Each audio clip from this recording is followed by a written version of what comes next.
can make your donation there. You could also call in and make a donation. The number is 612-804-0295.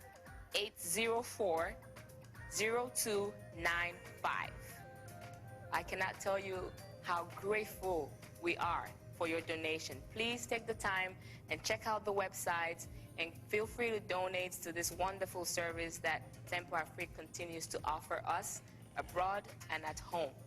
All this information is on the website. Just go to tempoafriquetv.com and you will get more information. Thank you very much.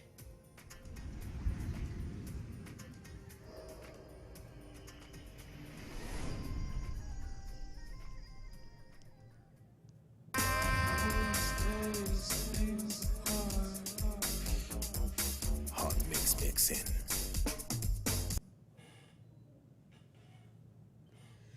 Hello, everyone. Another Saturday evening here at Tempo Afrique TV with Ellie Naimel Talk Show. There has been a lot going on lately, especially this whole week and the week before, according to George Floyd's death. And I know it was a disturbing moment that distracted the world, alert the world, disturb the world, and stir up everything that is going on right now. So today I'm going to talk to you guys about the aftermath of George Floyd's death and the things that has been going on in social media as far as multiple truth and everyone just speaking out in their own opinion.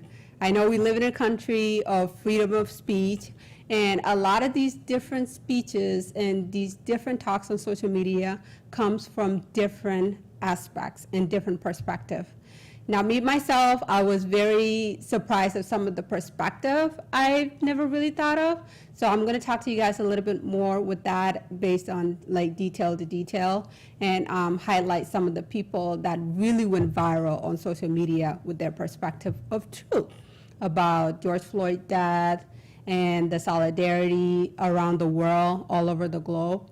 So all of you that is watching, please join us, engage. I know a lot of us has different voices there, so we don't want to hold it in anymore because I believe that at this point now with this change that is about to happen, that we all need to speak the truth so that we can put this puzzle together to see how we can all speak in one like mind in different diversity of background. So again, first I'm going to give you guys update about George Floyd's death. If you guys have heard, they have changed the charges on the police officers that murdered George Floyd this weekend. So starting with that, I'm going to pull out some of my notes here. So there was a private autopsy by doctors hired by Mr. Floyd's family.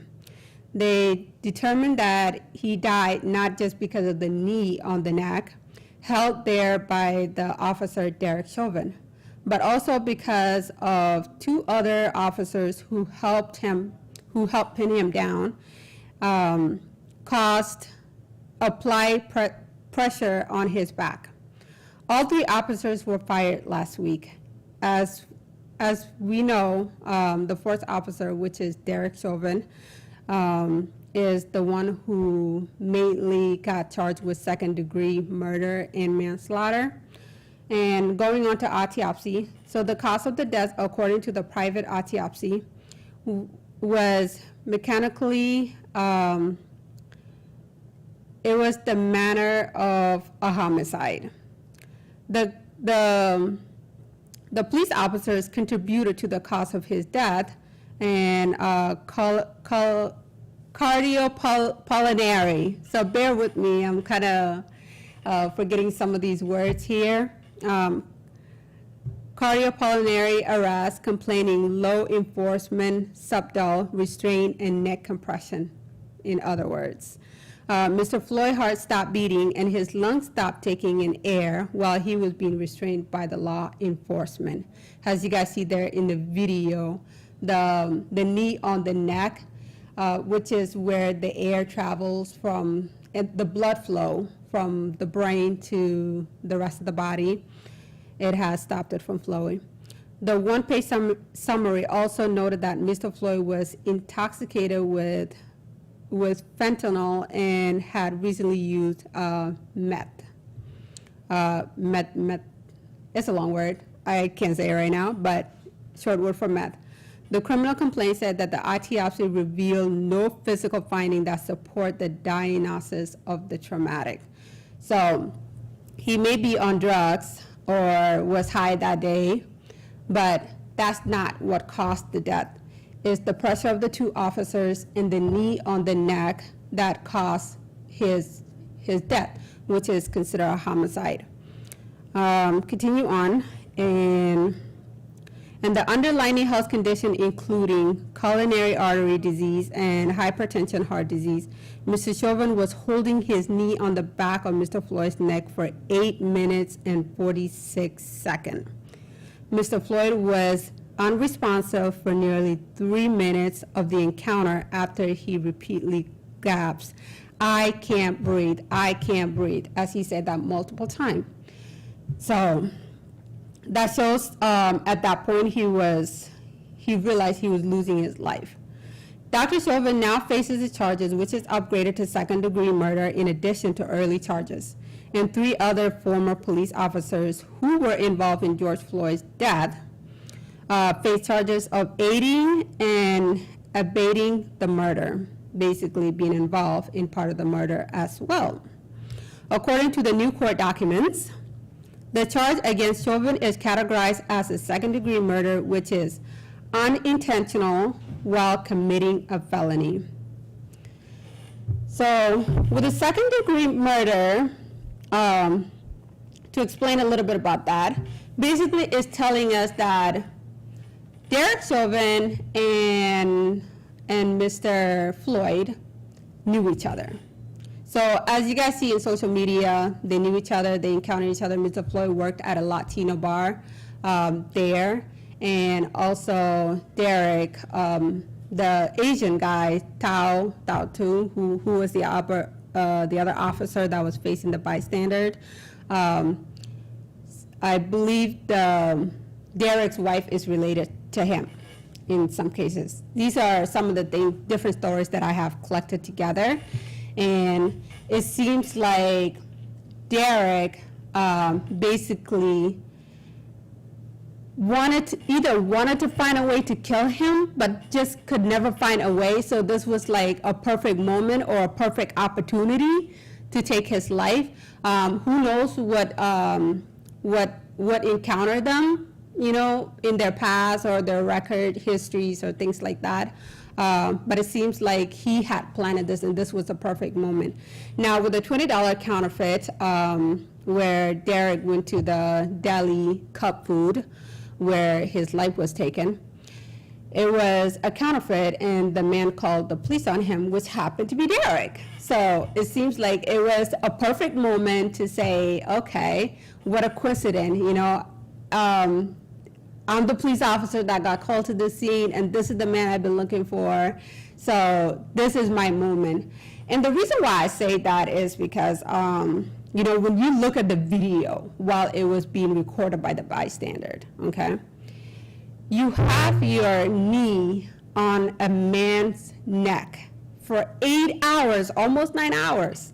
Even after he was dead, you still had your knee on him. Now that really raised a lot of questions. It really does. And not only that, it's a broad daylight. You're looking at everyone that is watching you all over the world as if, this is my chance. I'm going to take this man's life. Now that's murder. That is a homicide. That is something that was planned, but didn't expect it to happen at this moment. And there it goes. Now George Floyd's life is taken. And the sad part that the world recognized by this and the solidarity that is going on all over the world is this kind of death right here that disturbed everyone, okay? Now, as we all know, no one is above the law. No one is above the law. And even including the police officers who took the job and the oath to serve and to protect the people of America, you had no right to take somebody's life, you know, no matter what they have done in the past or what you're holding up against them or anything like that. You have no right to take another man's life. Now, as you guys know, one of the 10 Commandments says, thou shalt not kill. Thou shalt not kill. Killing someone, taking their life is not your job, If they have done something wrong to you or have went against you in any way that makes you feel like you want a revenge, it's not your job. For God said, the vengeance is mine. It is not yours. So this is what we see from Derek Chauvin, this kind of action. And we understand, as a human being, we are imperfect human beings. We make mistakes. But to make this kind of mistake is either you are demonically possessed, because that's Satan's job. Satan's job is to use physical bodies. They are spirits that roam around, and they use physical bodies to pull through their agenda. And Derek showed it all to us, showed it to the rest of the world, that in this moment, I can do this. And it's almost like it wasn't even him. It was like the demonic spirit in him that looked at the world and said, it's broad daylight, I know you all are watching, and I can take this man's life, and here his life goes, okay? That's what makes it so sad about George Floyd's death. And I'm so happy how the world is reacting to this. The solidarity that they give to this man's death is so amazing. And never in my wildest dream would I ever thought that, everyone would be marching, everyone would be protesting for the death of George Floyd.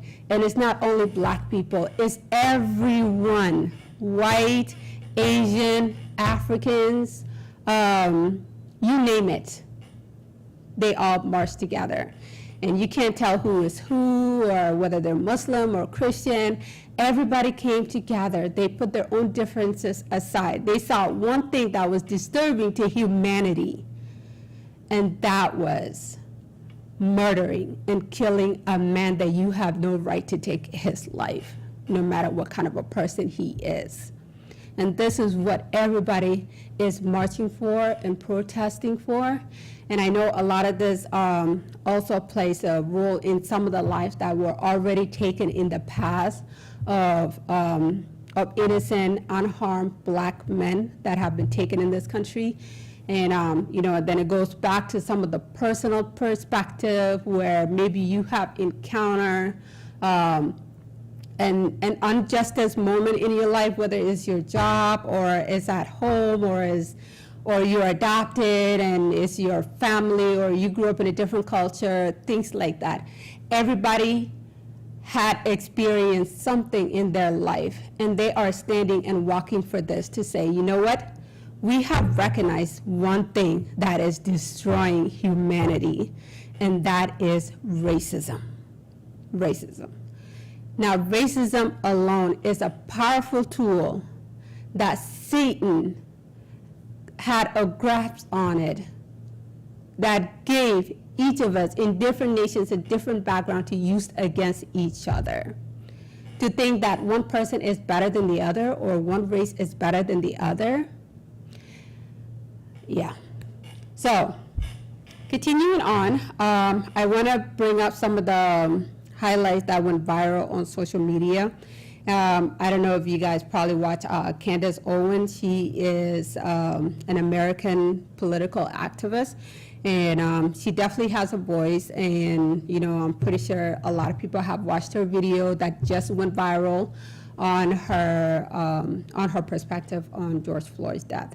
Now, she did mention, of course, me hearing her video I've heard a couple of other videos, but I never really, seen anything questioning about it until I saw this one.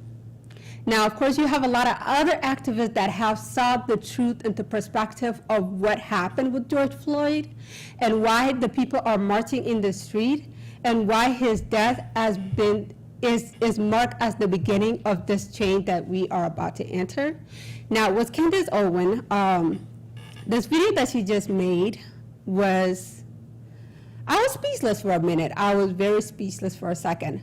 But some of the things that she did say is like, what happened to this girl, you know? And of course, other people spoke out against it, and I waited for this moment to state my perspective on what I think on it. Now, for her to dig up George Floyd criminal records, this is something you hear a lot. Okay, so when an unarmed black man died in a way they shouldn't die, or at least we all know that they could have lived and maybe, you know, die in their own natural death, not by someone taking their life, you know. This is where I come in with that. George Floyd's death was like the final straw for the world. It was like the final straw. It was the final stir up. It was the final moment that everyone says, you know what, there's not going to be an end to this, you know. When he called out for his mama, okay, he was at the end of his death, you know. His belated mom who passed away called on her. Now that was sad, that was heartbreaking, it was the deepest moment of somebody's death, okay? So as the world watched, they just couldn't take it anymore. How many more lives are we gonna lose in the hands of police officer?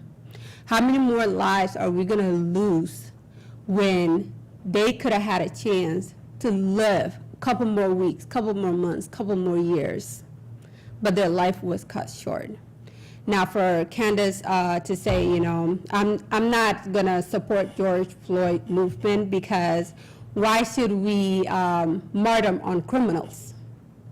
Now, that one got me. You know, at first I didn't know what perspective to put it at, but basically celebrating the death of criminals and turning them into martyrdom, okay? Now, nobody's perfect. We know that for sure. Everybody falls short, okay? And there are a lot of people out there who have done miserable things and have done horrible things, but have turned their life around, okay? Now, God said, you shall be born again. Born again means put away the old you, bring out the new you. And George Floyd was at that position to bring out the new him. Okay. As I went back to read, to check back his history, there was a second grade teacher who spoke out about George Floyd. And the thing that she said about him, she held an essay that he wrote when he was only 6 years old. Okay. George Floyd wanted to be, he wanted to hold a position in the law enforcement. Now, I don't remember if it was a lawyer or a judge, but it was one of those. That was his dream. That's what he wanted to become, okay? And he was this quiet kid. Everybody loved him. He was so delightful to have in the class based on the words that the second grade teacher says. And, you know, of course, growing up, and now his death is taken away by the law enforcement that he had dreamed to be a part of. Now that's really sad, it's really sad. Now what happened in between there, you know, as Candace, when it digged out his criminal records with him, was involved in a gang and he was arrested for 5 years, we get that, you know. A lot of the other black lives that have been taken, of course, have been through those criminal things. There's a criminal record in all of us, okay? There's a criminal record. But it doesn't justify the way he died on broad daylight. People are not looking into that at this moment, you know? People are looking at to this image right here on how he was killed, how his life was taken in a broad daylight while the police look at the world and said, I will take his life today. And he called his mama, okay? Now, so it almost seems like with her trying to justify his criminal backgrounds and his history is another way of saying that we shouldn't celebrate his death today. Like as you've seen, the world is sending out their solidarity to George Floyd. That's basically what it sounds like she's saying, you know? And it's sad, it's a very sad reality, whether this girl was paid to put out that message for it, or to be a voice for the one who are still racism in their heart, who still have hate in their heart. Now, anybody who has hate in their heart will take that message and follow through with it, because this is not a way of somebody should die, Now, I'll give you guys an example. There's a couple examples that Christ has showed us during his reign, There was a poor man, he didn't have much to buy the food he wanted to buy or the things he wanted to buy. Now, this rich man, he was a merchant, okay? And soon as he sees this poor person come to him to buy something, he immediately tells them, go away, go away. It's almost like he was disgusted. He didn't want that man near him, And Jesus came up to him and said, you have your comfort, okay? Now let this man have his, okay? And that story, I wanted to bring it out to you guys because some of us in this world, we may not have anything. We may have nothing completely.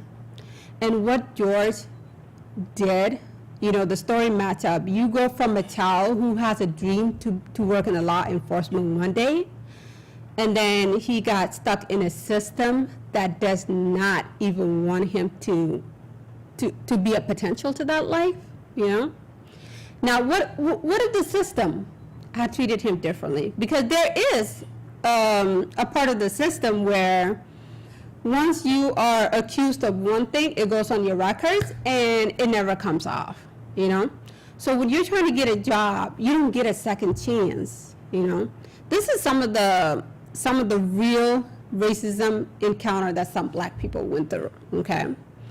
Maybe you stole a candy or you stole something, or now we know those are bad things and you're not supposed to do it, but when somebody has to do those things in order to provide for his family, in order to survive, it's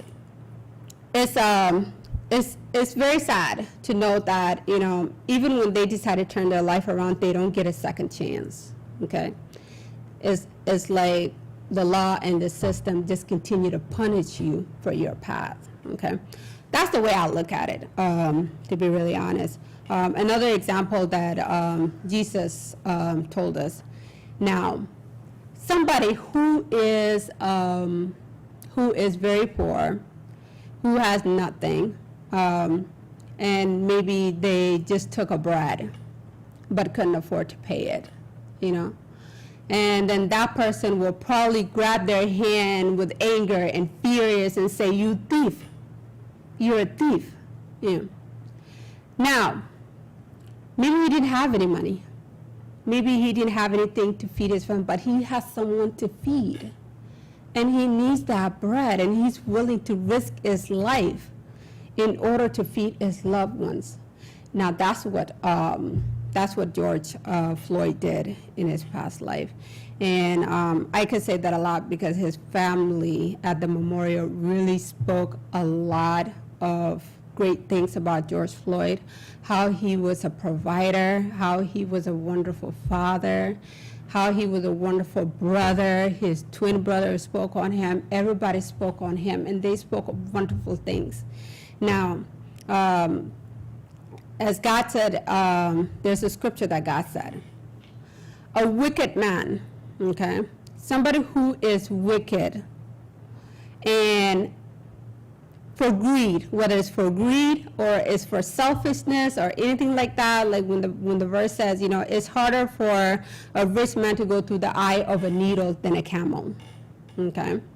Now, what's that saying is you could be rich, greedy, and a lot of those people, they steal and they still get away with it, okay? Those people have a worse judgment coming for them, okay, if it's not on earth someday, in the eye of the Lord. Now, compare that to someone who is poor and has nothing, okay, but willing to take something just to save someone's life or just to take care of their family, even though in their heart they don't want to do it, but it's the only way to survive and it's the only way they have to do it. God will have mercy on them, okay? So, if all of you know the scriptures and the word of God that I just shared to you guys would know that Candace Owens, the thing that she has spoken on George Floyd was extremely terrible. And I would not stand with someone like that would put his own people down. Now, as a black woman, of course, you know, maybe she's never encountered racism, or maybe she has lived a good life, or maybe, you know, she has always lived in a life where everything was given to her, and, you know, or brainwashed, or whatever it is, you know. But she has no right to put down her own people. Now, as we all know that, you know, black people have lived many, many years of oppression, okay? We live in a country, in a system where the oppressor is the ruler and the leader and the lawmaker of this country, okay? So it's easy for someone to say, okay, well, I had a good life, I'm not oppressed, I was never oppressed. Now, that's too naive. And I'm gonna say that because another African lady, I don't know what part of Africa she is from exactly, but she went towards the crowd telling them, I am not oppressed, I'm free, this is a free country, this is a free land, I'm not oppressed. You know, you people are hypocrites, you guys are hypocrites. Now, I was blown away because she meant what she said, and she stood her ground by it. She was on strong about it, you know. But for her to look at it in such a really shallow way and not look in the deeper aspect of it, you know, we live in a country where the law and the system are the oppressors of the people who are being oppressed. Okay. Now, everyone have experienced some kind of injustice, racial, prejudice, or whatever it may be. Almost every single one of the person have experienced that, you know. And for those of you who have never experienced such thing and possibly have lived a really, really good life, you know, I mean, kudos to you, but we live in a really imperfect world, so you're either in denial or you're not telling the truth all the way, or you're just being too naive and try to sleep on it. But even as conscious of a normal human being, you would always try to put your foot in another person's footstep, you know. Hear their story, hear them out, know who they are. Don't just jump to the conclusion to say, well, it's your fault, it was your problem. Yes, there are some things that are in our control that we can control and we can do, but there are some things as well that only God can do. So I'll be right back. We're going to take a short break, and then I'm going to continue on to speak on some of this social different perspective. And in the meanwhile, I'm going to go ahead and play a song. So enjoy for a little bit, and I'm going to check out some comments. So if anybody has an input or what they want to say, feel free to comment below. Or if you have any questions that you'd like for me to answer, feel free to call in or comment below, and I will go ahead and check them out for you. So give me a second while I find something to play.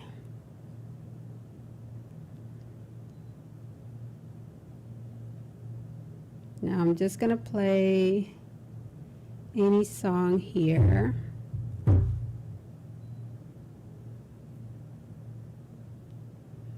I should have prepared my playlist, but here we go.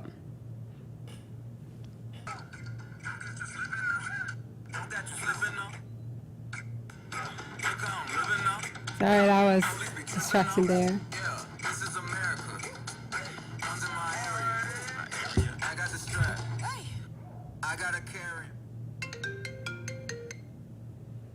All right, someone just had to call me in the middle.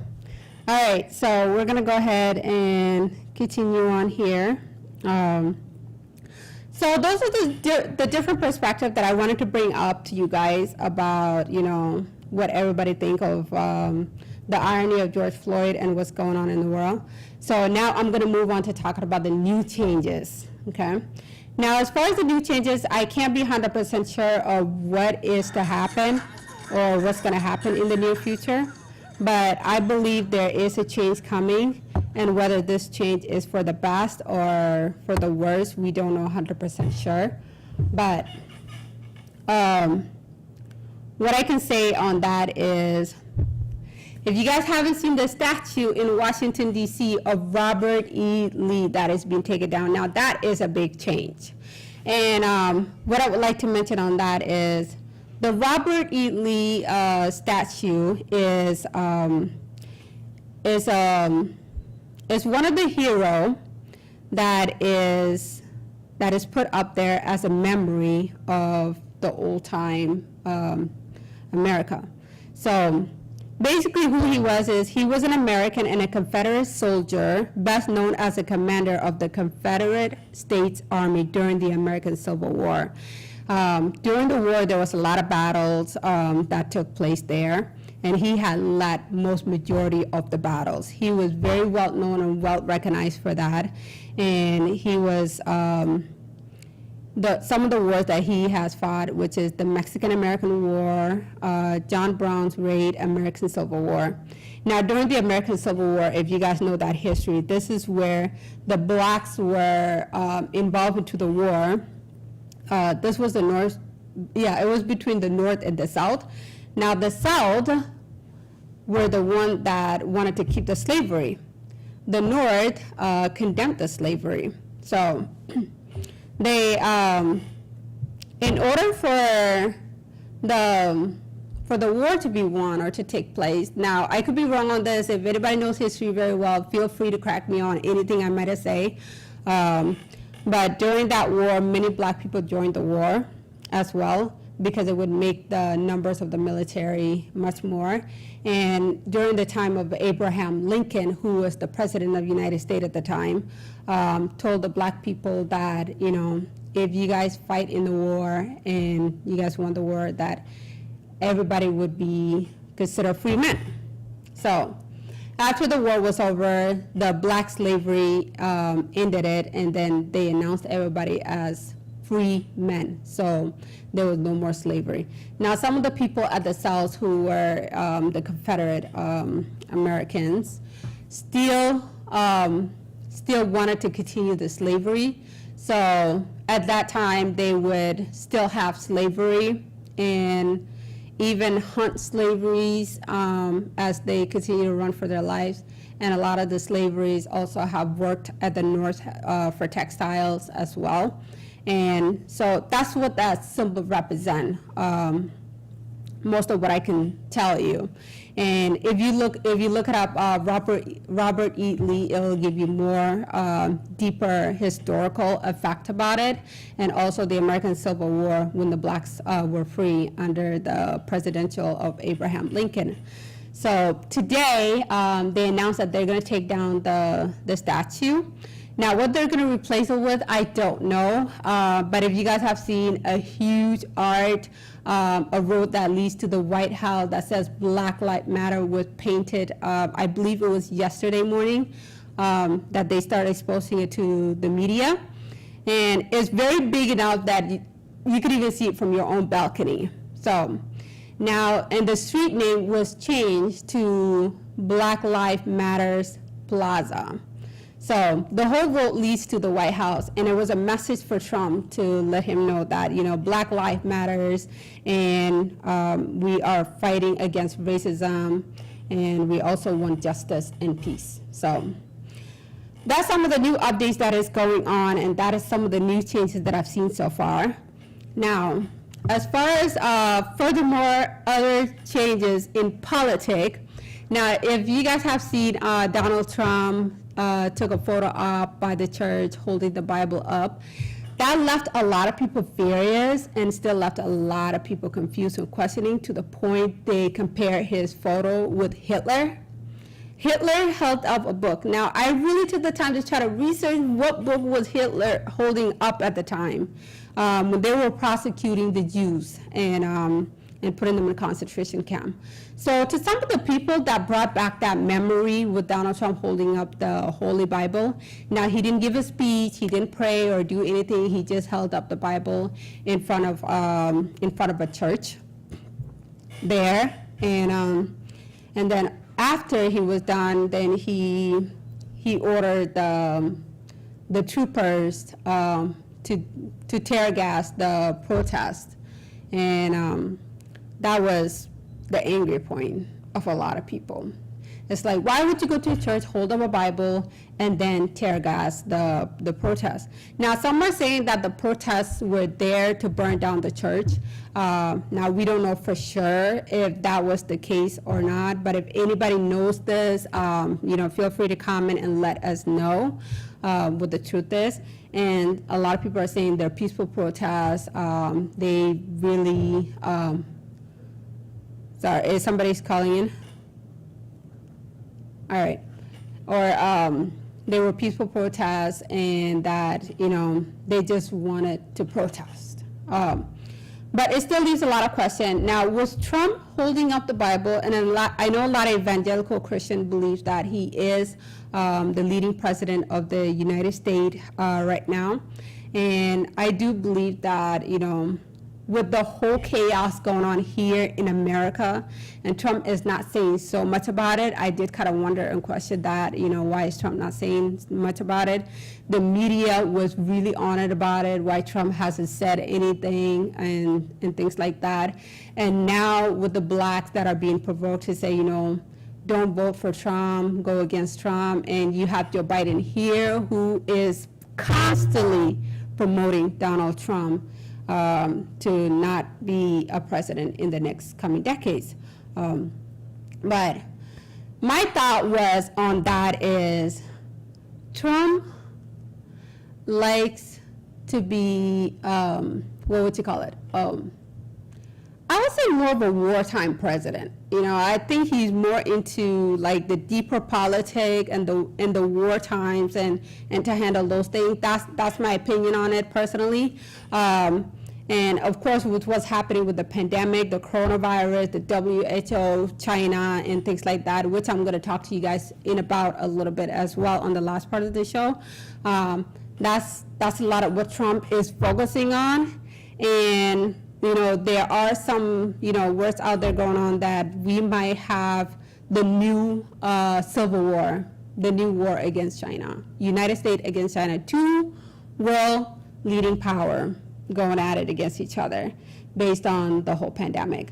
So now whether all this was an agenda or was planned, how the pandemic started and then George Floyd died in the middle of the worst time that, everybody is questioning, confused, has so many angers going on and just wanted to get out there.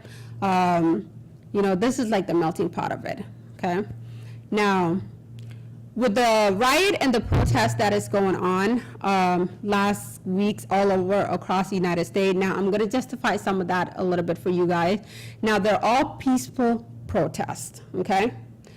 But then there's also another group, which Trump calls them the Antifa, that got involved in the rioting and the looting. And those people, they are paid most of the time. They're like soldiers who are paid to go cause more chaos, okay? Now, with all the burning in the minority community and the black community across the whole Lake Street, okay? That's, when you look at it, no minority or black person would want to burn down their community. It just doesn't work that way, okay? It's like them saying, oh, we live a poor lifestyle, so we're going to continue to live poor anyway, okay? The Target, everything in that community, Cuff Food and the small stores and those places like that belongs to that community.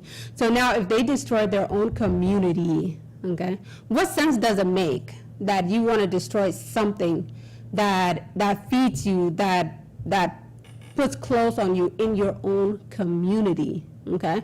Who knows what's gonna happen tomorrow or in the next week or two that you're not allowed to come to a white person's neighborhood to come and shop you know.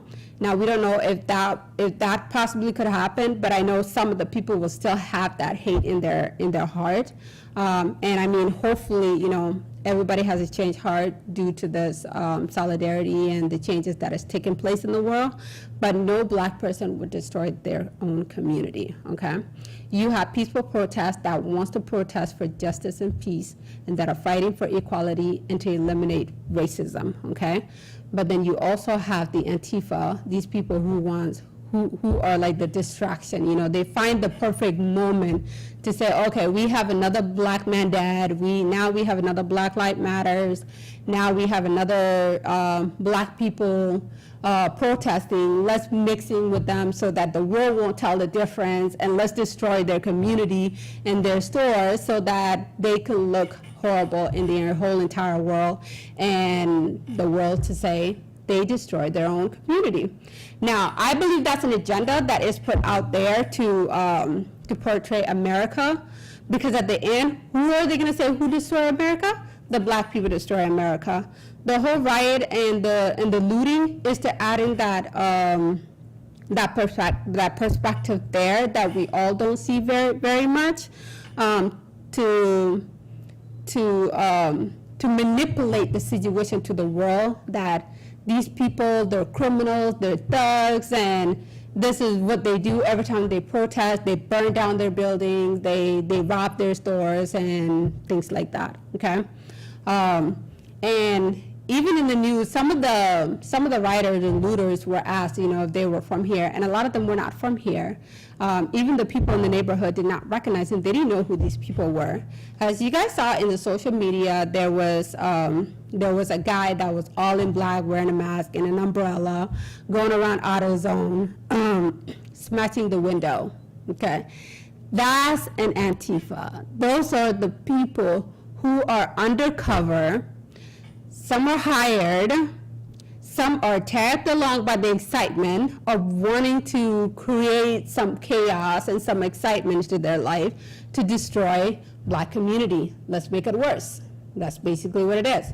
So now that the community is destroyed, it's just going to put the Black community more in poverty. It's going to put them more in I don't know, it's gonna cost a lot. You know, it's very sad to see that happen, and you know, it's an awakening to see how divided this country is when it comes to that, okay? And then, of course, you have some of the people who died as well in the hands of the troopers in the military. Now, if you guys see the video that went viral, the old white man, very slim and tall, he was knocked over, fell on the back of his head, and his skull was bleeding on the floor. And these guys didn't even react quick enough to it, you know? They didn't try to pick him up or anything like that, and, you know, it's horrible to see those kind of things. And then you also have a police officer who is a Black police officer who also died during the riot. He was trying to protect one of the stores from being looted, a pawn shop from the looters. Yeah. And that night got shot, and he was just left dead. The video is very disturbing. I did try to share that on my Ellie Naimol Facebook page, but it was very disturbing, so I'm pretty sure a lot of you all would be disturbed to look at it. I know personally myself, when I see, you know, dead bodies like that and things like that, I don't even want to look at it. So that's the mix of what happened, okay? Now you have a group of all Black and white people that stood together, and these people wanted change. But then you have the Antifa, the looters, the rioters, the violence people that wants to make it look like they're the one who are destroying their own community. So I wanted to make that clear to all of you who did not completely understand that, to know that what is happening. Now, moving on to what is going on in the deeper political world. Now, there has been a lot of backslash against China. And And I'm going to speak to you more about this. We're going to take a short break while I collect my information, and then I'll give you guys on the last information. Okay. Now let me go ahead and find another cool song for you guys. In the meanwhile, if you guys have anything you'd like to comment and say, like I mentioned before, feel free to do so. This is the change we want. We want to start talking and being open about what is going on in the world. And it's not to offend anyone or upset anyone, but is to figure out how we can all live in this world in peace as much as possible. All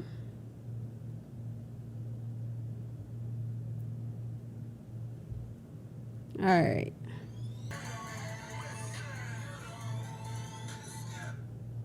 All right.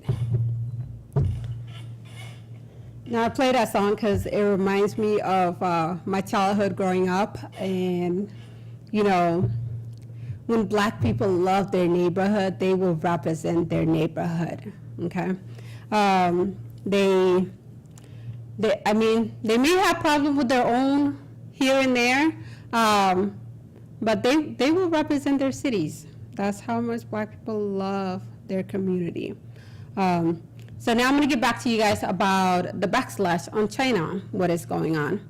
All right, so there has been some internet trolley that has been hired by the Chinese Communist Party, and they get paid about 13 cents a post, and this job is to control social media and to censor anything that could expose the Chinese Communist Party.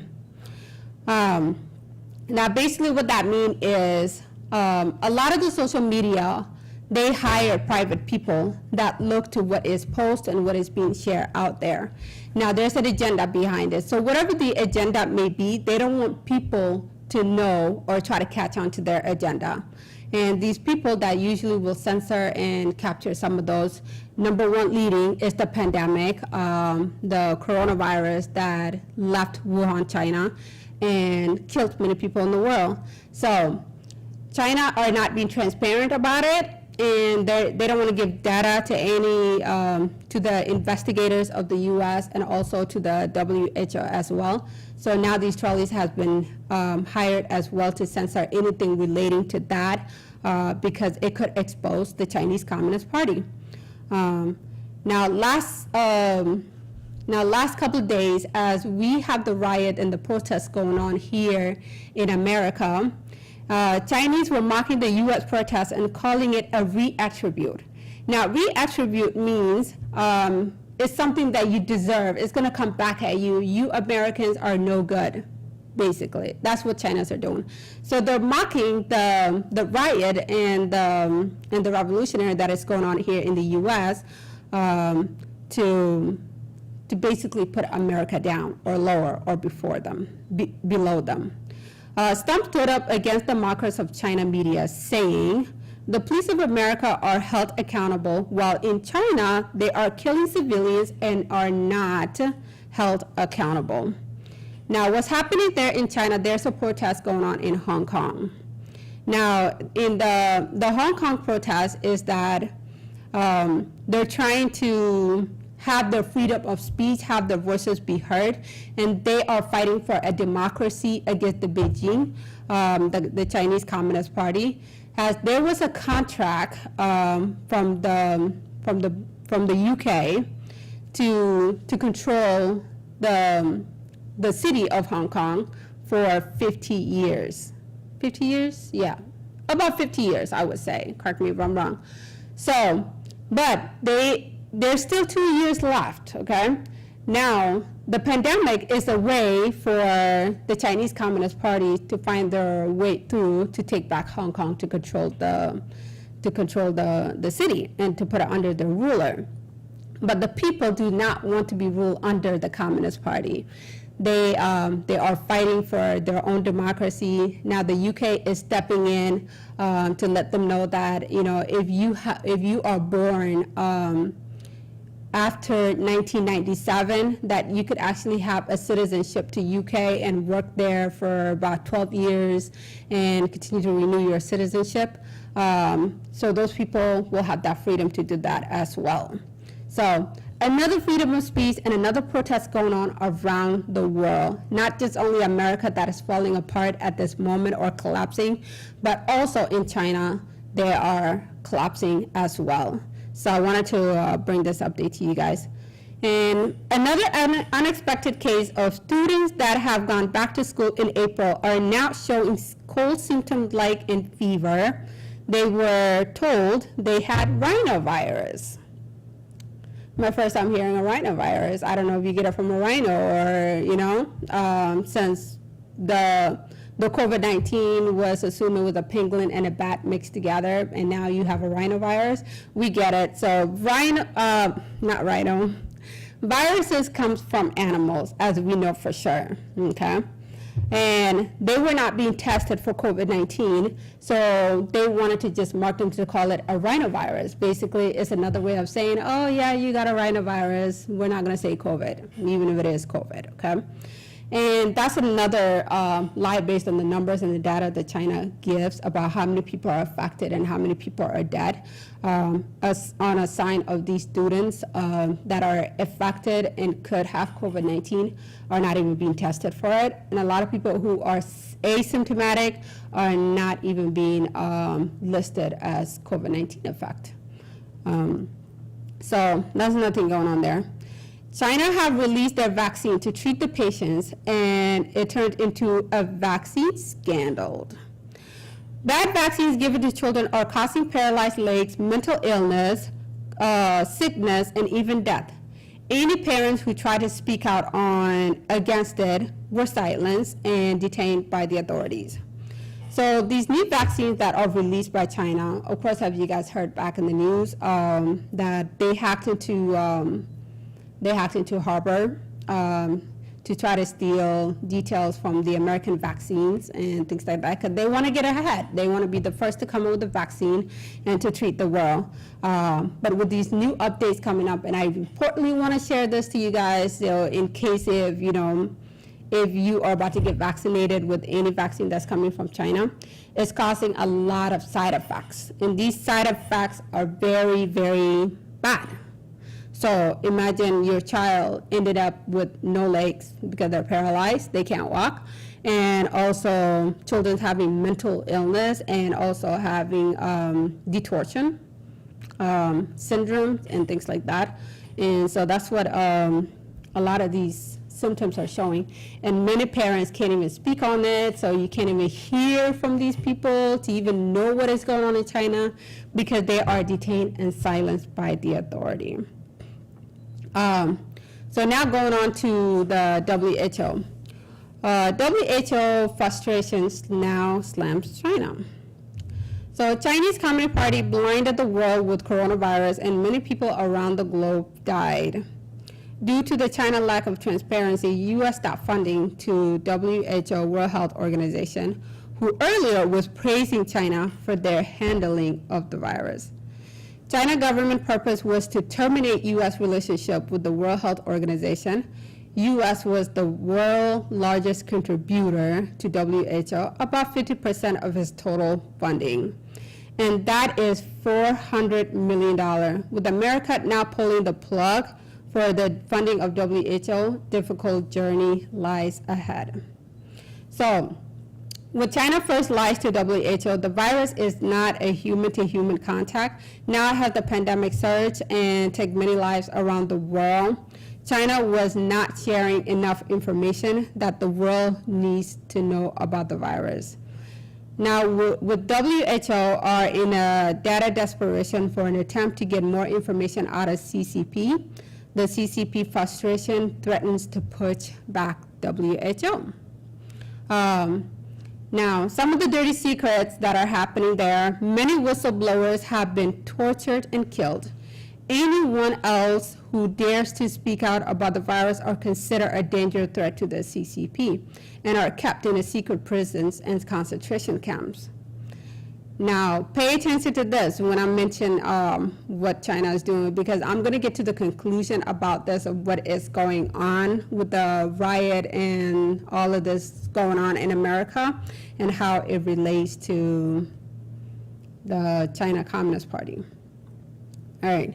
As the UK and the US goes on an investigation, the closest answer by far are either the virus was released from the lab or came from the Wuhan wet market.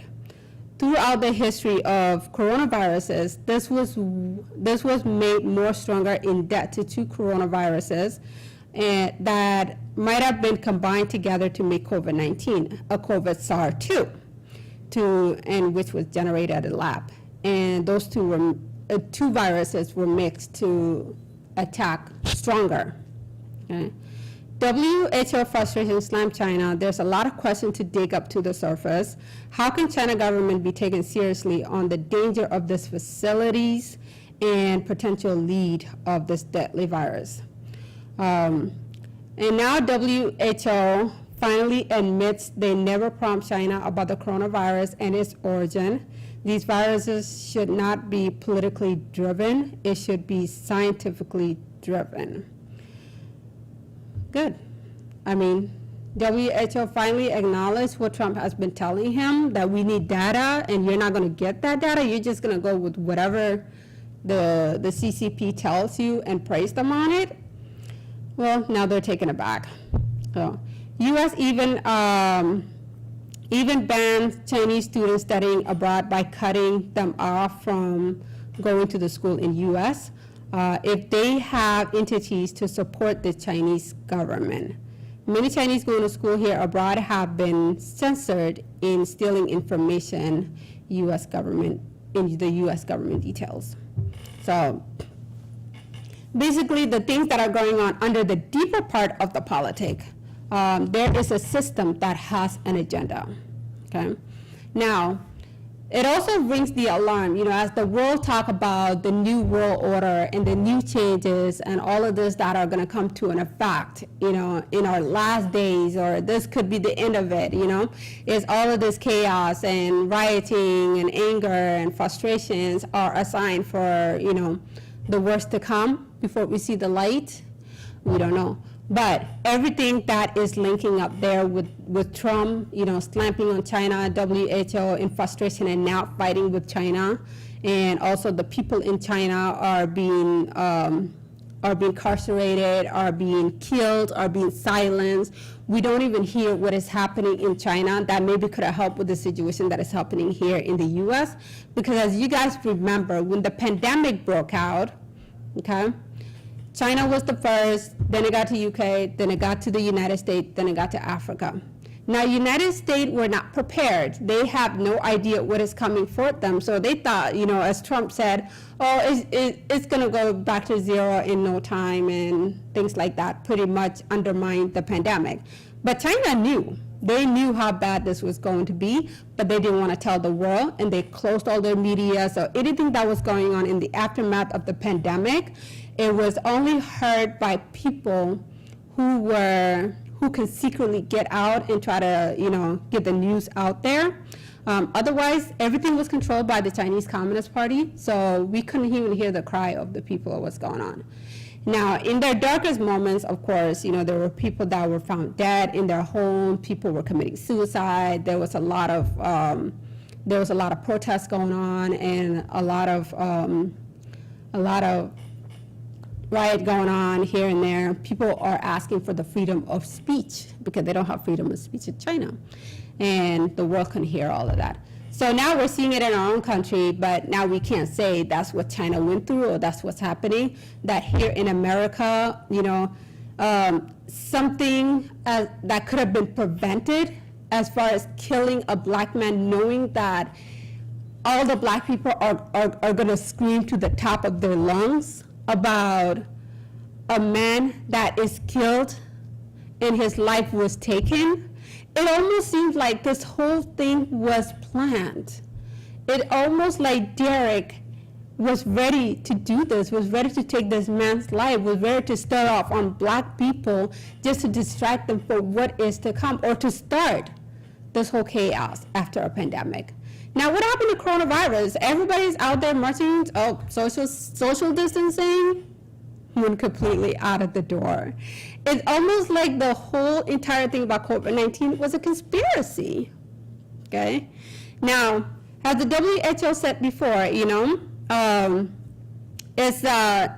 the virus doesn't succeed very well in hot climates. Now we're in the summer, everybody's marching in the streets, so maybe they'll be fine in the next 3 months. But then what's going to happen in fall and winter? Because now there's something that we don't know that the government officials are telling us, and they're saying that it's going to surge up. We might hit the curve again with all of this protest and the riot going on of the death of George Floyd. And we won't know until fall. So we're just going to sit back, kick back, relax, and wait for that to happen. And when that happens, how bad is it going to be? Okay? We already have a high rate of blacks and minorities that are dying of COVID-19. And we already have a huge percentage, 40 million America unemployed that are not working right now. And we throughout the pandemic, the 3 months we just went through, some states are having food banks. People are lining up to get food for their children because they no longer have income to serve them. Okay. Now I would say if some of those stores were looted and robbed into,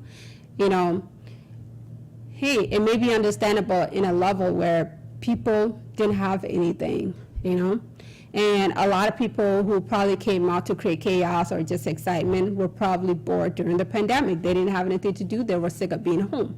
Nobody liked the lockdown. Okay? Now imagine we're going to have another lockdown in fall or winter. Okay? And we won't know until that season really comes.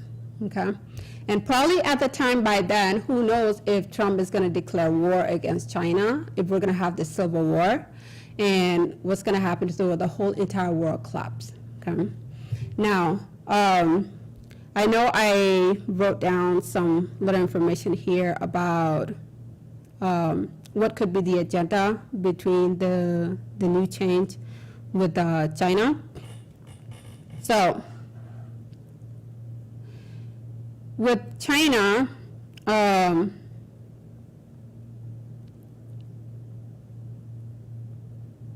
with China's plan,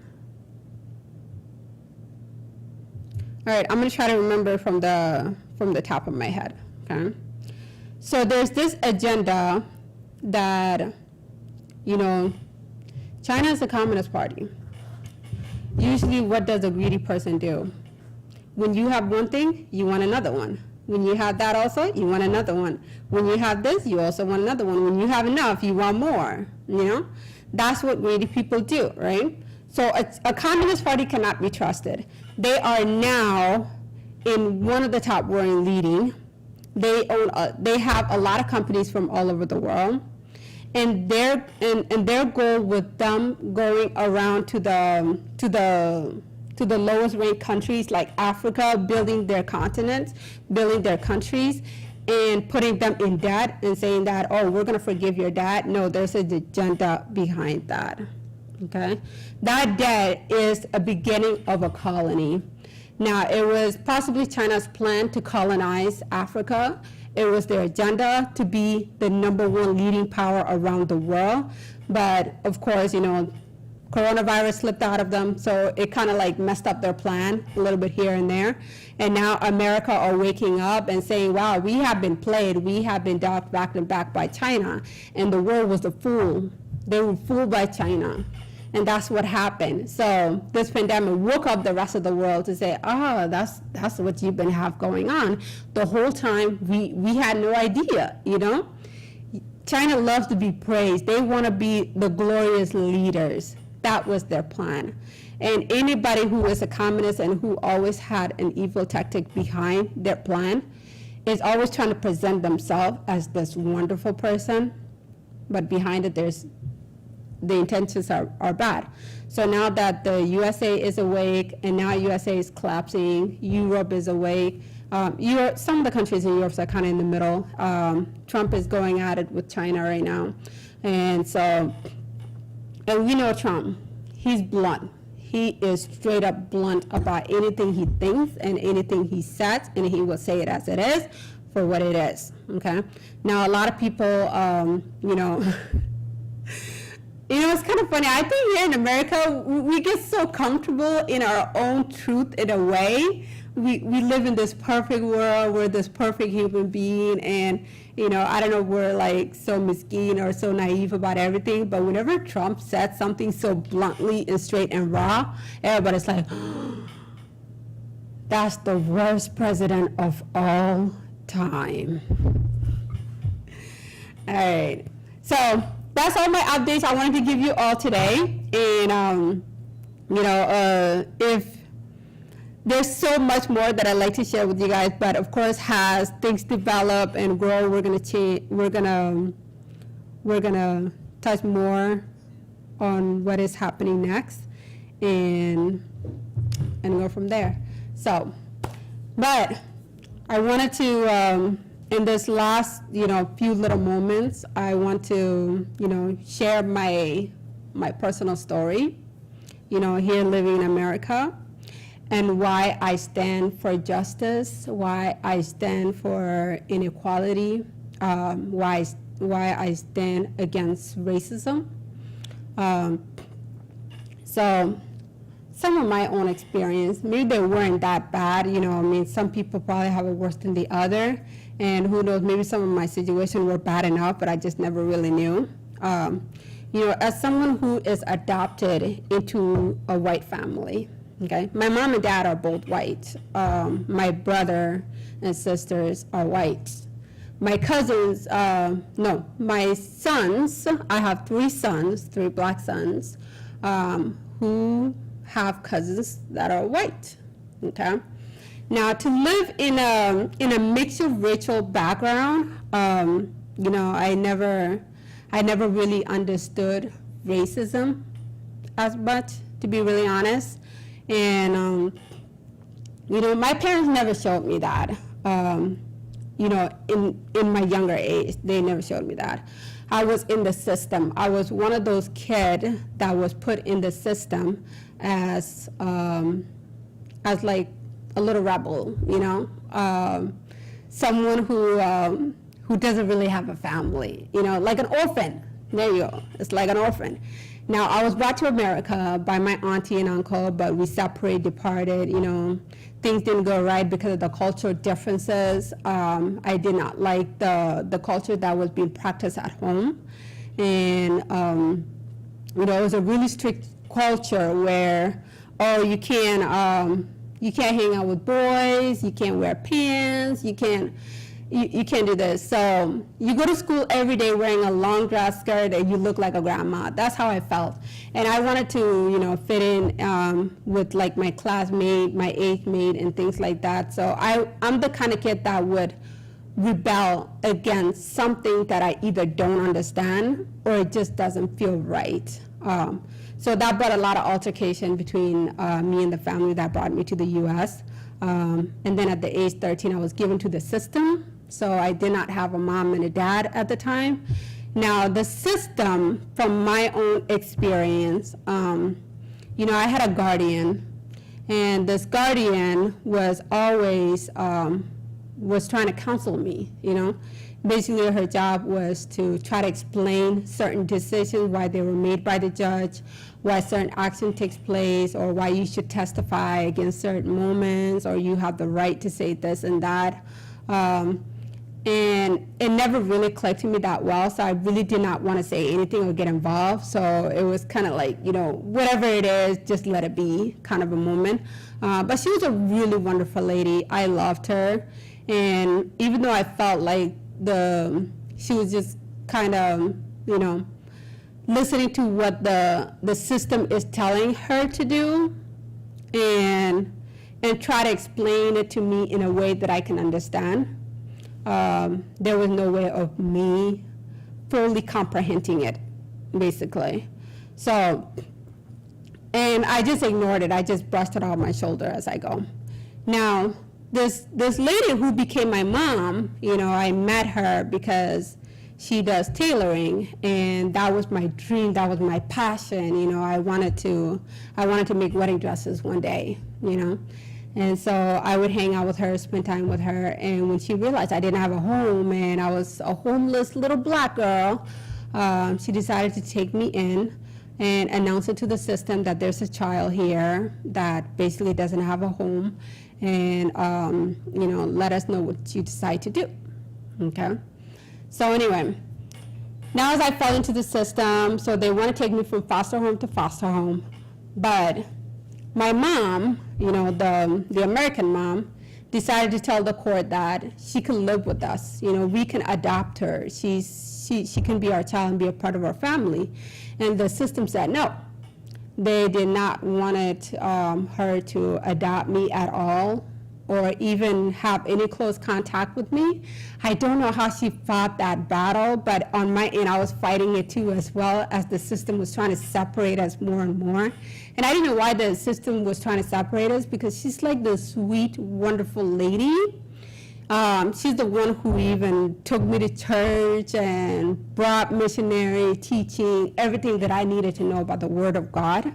So if it wasn't for her, I would not have come to know God as much as I did now, because at that time, my life was so miserable to the point nobody cared enough, and I pretty much said, God doesn't exist. Yeah. So she brought that back to me and, said, God exists, he puts you through this for a reason. And as she continued to fight that battle, finally, the system, just kind of let it be. And one day said something, why do you even care about this Negro child? Okay. And hearing that word Negro, it was something that I studied in the American history. And it didn't click to me as bad as it would hit a black American if you called them a Negro. But I held on to it for some reason, and I would never forget that, and then one time me and my mom got into it, and when we got into it, is a lot of things came out, I said a lot of things, she said a lot of things, and then I think she mentioned at one time that it was never my intention to take in a little black girl, Of course, my family are from Utah, the whitest state you could ever imagine. But her saying that to me, and the only thing I could do was rebel back, and I said, why do you even care? Why do you even care to take in a black little girl that you can't even, try to understand, or I don't know. It was a long time ago, but to get to the long story short, in the long run, we start to get to know each other more and understand each other more. And of course, the love that she showed me and the support she showed me. I think there was one incident that finally hit me, that this woman really loves me and will not treat me different from her children. My brother and I got into it, her biological son. We got into it at one point. And, we have this thing as African, when we're so mad and we're so pissed off, we black out. We black out, we fight, and we don't even know why we're fighting anymore. This anger just comes up and we just fight. And so then my brother, I was ready to fight. I was ready to go for it, And he pulled out a rifle, and it has rubber bullets. I didn't even know what a rubber bullet is. I didn't even know if it was a real gun. I thought it was a toy gun or anything like that, and shot me with it twice. Yeah. My cousin had to pull me to the bathroom and lock me in there. And so then my mom came home, and she was crying. She was devastated, and she just couldn't believe that her son would do that, and how the whole fight takes place. Till today, I haven't really asked her what exactly was her intention or reaction from that moment, but I would never forget. The way I looked at it as, we're just normal kids fighting. That's what brothers and sisters do, I'm the type of girl, I will fight my brothers, if they pick on me or they do something to piss me off, That was the way I took it, so I just brushed it off as easy. But seeing her so devastated, it showed to me that I am her child, even though I was a complete different color, a girl that was born from a complete different background, different country, and happened to be in this country, don't even know what kind of country it is, but grew up in it, and I ended up liking it because it's so different. It's actually functionable than Africa, and seeing this love that I got from her gave me a whole different perspective. And I said, what's wrong with white people? But then again, everybody experienced different encounters. There are white people out there that endorse racism, but there are also white people out there that look at you for who you are and will love you dearly and will stand with you. And I thank my mom for standing with me until the system gave up. They just fine, you can have her, And then yay, I became her daughter. So that's a little story that I wanted to share with you guys. I stand with this injustice, inequality, and this racism that is going on in this country. And I really hope that everyone will get past it, because if we don't, the worst is still to come. People are going to try to fight each other based on their differences. But I just want to let you all know that we are not here to fight against flesh. It's a spiritual warfare. It's a demonic warfare. It's one of the greatest tools that Satan likes to do is to conquer, divide, and kill. So that's my message to you all, and have a wonderful night, and thank you for joining us today at Tempo Africa TV.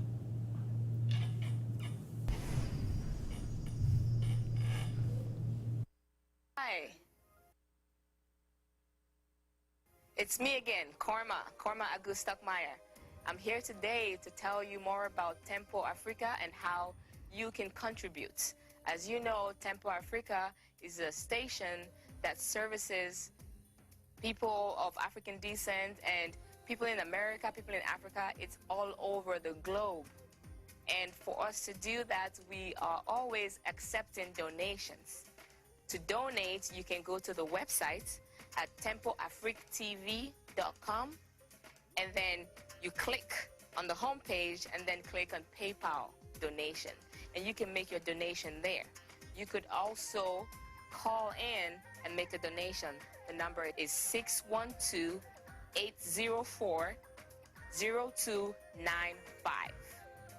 I cannot tell you how grateful we are for your donation. Please take the time and check out the website and feel free to donate to this wonderful service that Tempo Africa continues to offer us abroad and at home. All this information is on the website. Just go to tempoafrictv.com and you will get more information. Thank you very much.